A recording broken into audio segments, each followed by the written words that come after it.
En dessin, c'est pas facile de trouver son style d'ancrage. On se pose toujours et tellement des questions qui nous ralentissent et qui nous donnent mal au casque. Donc il faut trouver une solution qui nous permette de nous épanouir lors de nos ancrages. Vous avez tous remarqué que quand vous faites du storyboard ou du dessin sur un carnet libre sans pression, eh bien votre ancrage est beaucoup plus dynamique que quand vous vous mettez à ancrer. Souvent vous devez vous dire mais pourquoi? Eh bien en fait tout simplement parce que vous n'avez aucun objectif et que vous ancrez de manière totalement libre, sans aucun enjeu. Et c'est ça qui fait toute la différence. Et vous devez donc parvenir à garder cette spontanéité, cette fraîcheur, comme lorsque vous dessinez pour vous sans enjeu. Par exemple, lorsque nous étions à l'école, nous avons appris l'alphabet. A, B, C, etc. Et bien avec le temps, nous avons appris à écrire avec notre style. C'est pour ça qu'on dit j'ai un style d'écriture. Par exemple, le A, moi je le fais comme ça. B, C. Vous voyez que entre ça et ça, il y a une différence. C'est mon style. Si tu regardes ta manière d'écrire, le dessin c'est de l'écriture c'est du dessin, eh bien normalement tu devrais avoir ton style de dessin.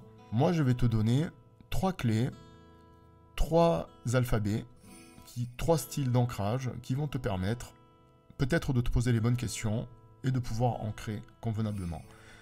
Le premier, c'est le fameux trait tremblant. Tu sais quand tu dessines un peu comme ça. Le deuxième, c'est ce trait comme ceci, très discipliné. Et le troisième, c'est le trait jeté, comme ceci. On va appliquer. Je retourne sur ma page d'Apocalypse. C'est mon storyboard de page que je fais actuellement. Je vais prendre cette case. Je vais baisser un petit peu plus l'opacité pour ne pas être embêté. Et je vais ancrer de manière à avoir un trait tremblant. Voilà. Tu vois, j'ai un trait que je prends plaisir à faire. Ma main est très contente comme ça. Ma main refuse d'être disciplinée. Elle ne veut pas ancrer de manière rigide. Elle veut de la liberté. Et cette liberté, je vais la lui donner. Parce que elle et moi, nous sommes partenaires et nous devons impérativement bien nous entendre lorsque nous travaillons ensemble. Tu vois, là, je kiffe. Hein, c'est ça qui est important. L'amusement. Le dessin, c'est un jeu. Il faut s'amuser. Voilà.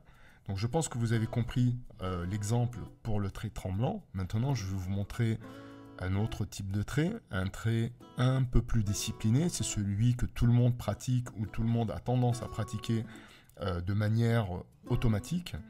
Donc par exemple, c'est celui-ci, où je vais tout doucement, je vais chercher de la discipline, je vais essayer de ne pas trembler, je vais essayer de ne pas trop appuyer, et là, en fait, je kiffe moins, d'accord?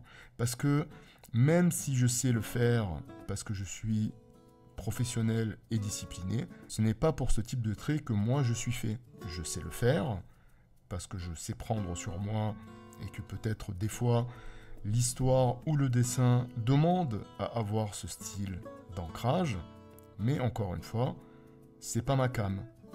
Donc, je sais le faire, ma main, elle l'accepte, mais c'est pas non plus l'explosion de joie, si tu veux. Donc maintenant, le dernier exemple, où là, moi, je m'épanouis énormément, c'est le trait jeté, celui-ci.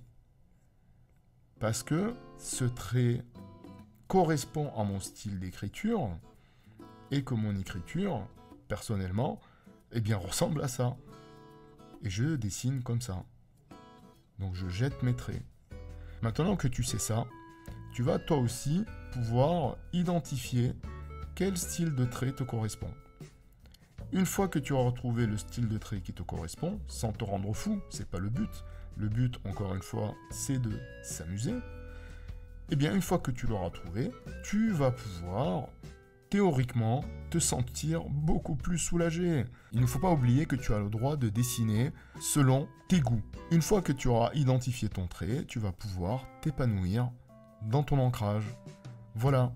J'espère que cette vidéo t'aura intéressé. Si c'est le cas, n'hésite pas à me le dire en commentaire. Bien évidemment, si tu as des questions, n'hésite pas à me les poser. Tu peux me retrouver sur Instagram également pour communiquer avec moi si jamais tu veux me montrer tes progrès. D'ici là, continue à gratter, reste beau. À tout vite. Ciao, ciao.